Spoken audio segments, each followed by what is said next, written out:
আসসালামু আলাইকুম। আজকে অনেক দিন পর মাছের খাবার নিয়ে আসলাম পুকুরে। কারণ বৃষ্টির কারণে অনেক দিন খাবার দেওয়া হয় নাই। প্রচুর বৃষ্টি ছিল, এই জন্য খাবার দেয়নি। কারণ বৃষ্টিতে খাবার দিলে মাছ খাবার খায় না, অপচয় হয়, এই জন্য খাবার দেওয়া হয় না। তো অনেক দিন পর আজকে খাবার নিয়ে আসলাম, দেখি।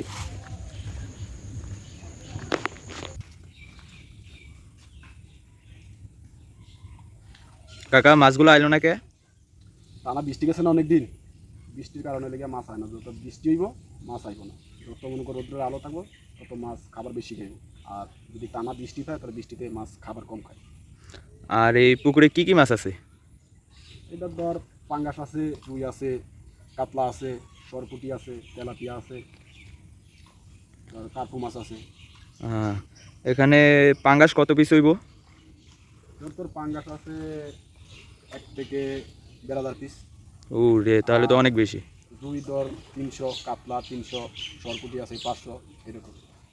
পুকুরের আয়তন অনুযায়ী ধর মাছ বেশি আছে আর কি। এই যে যদি মনে খাবার হইতেছে মাছ খাওয়ায় আইতাছে। পাশাপাশি ওই যে ওই পাশে কিন্তু কিছু মাছ আছে। হুম, ওই যে তারপর ওই যদি জায়গায় একটু টোকায়। বেশি বেশি আদার খাওয়ায় পরে পাঙ্গাসগুলোরে সাইডে দিতে পারবে। তাহলে মনে করো রুই কাতলাগুলো একটু, যদি পাঙ্গাসগুলো কই মাছ রুই কাতলাগুলো একটু আদার বেশি খাইতে পারলো, মাছটা একটু দ্রুত বললো। এমনি হলো তোর প্রতিদিন আদার দিই 11টা 12টার দিকে দিন। আজকে আবার বৃষ্টিতে নিয়ে অনেকদিন আদার দেই নাই। আবার আজকে এই আদারগুলো নতুন আনছি। এতদিন রোবা আদা দিতাম, তো আজকে বাসা আদার আনছি।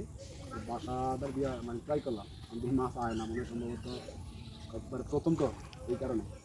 এই কয়েকদিন মনে কর 2-3 দিন টানা দিলে ঠিক হয়ে যায়। আমি যদি ডোবা আদা দিতাম তো দেখছি যে মাছের বাইরে বাইরে।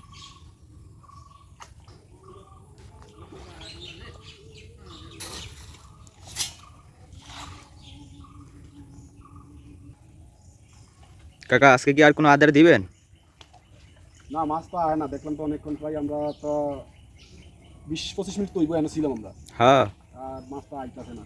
মানে এক কথা হইলো গিয়া তোর বৃষ্টি গেছে প্রচুর। আরেক কথা হচ্ছে গিয়া এই সময় একদিনও খাবার দেয় নাই। আজকে প্রথমে এই সময় খাবার দিতেছে। আর আরেকটা হচ্ছে গিয়া তোর আদারটা হচ্ছে গিয়া বাসা বাসা আদার আমরা এই বছরে একদিনও খাওয়াইনি, এই হলো আজকে এলো প্রথম। এই কারণে লেগে মাছ আইতেছে না, আস্তে আস্তে আইব। আজকে আর দেই না, সব জায়গা আমরা কালকে আবার 11টার দিকে দিন।